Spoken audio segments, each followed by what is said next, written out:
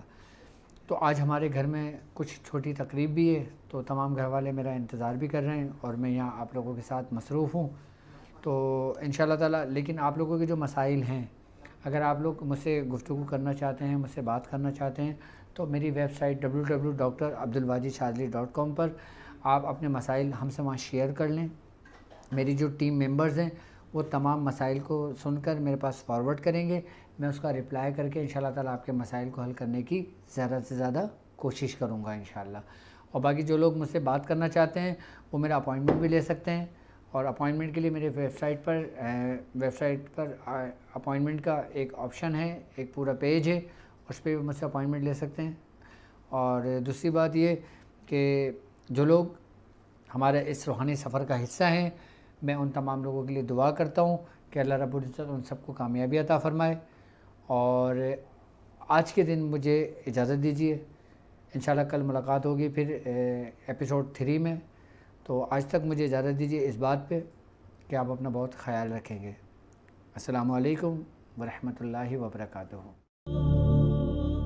جانے ایمان روح رسالت تم پر سلام, ہو تم پر سلام, حبیب خدا تاجدار